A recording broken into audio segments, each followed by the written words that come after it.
বাড়ি বাড়ি যে ভোটার তালিকা হালনাগাদ করার যে কর্মসূচি আমাদের ছিল 20 ফেব্রুয়ারি থেকে গতকালকে আমাদের সেটা শেষ হয়েছে। আমরা তথ্য সংগ্রহ করেছি এবং সেই তথ্য এখন আমরা সন্নিবেশ করছি আমাদের ডেটাবেজে।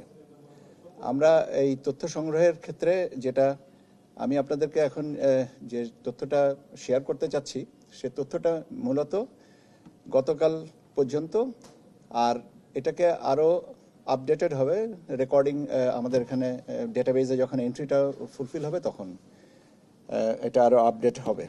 বাদ পড়া ভোটারদের ক্ষেত্রে আমরা দেখেছি যে আমাদের বৃদ্ধির হার হচ্ছে 2.44%। অতীতে যারা ভোটার হতে পারেননি বা হননি তাদের সংখ্যাটা, তাদের percentage of increase over the last data সেটা 2.44। আর নতুন ভোটার নিবন্ধন হচ্ছে 1.45% হারে এটা আমরা বেড়েছে। আর বিদ্যমান ভোটার যারা আগামী বছরে মানে নতুন ভোটার যারা হবেন তাদের সংখ্যাটা যারা আগামী বছরে 18 বছর পূর্ণ হবেন। মোট বৃদ্ধির হার সেই হিসেবে আমাদের 3.9।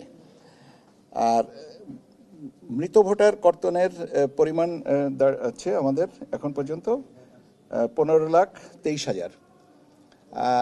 এটা আমরা লাস্ট যে আপডেটটা করা হয়েছিল 3 বছর আগে 2022-এ তার থেকে এখনো পর্যন্ত কম।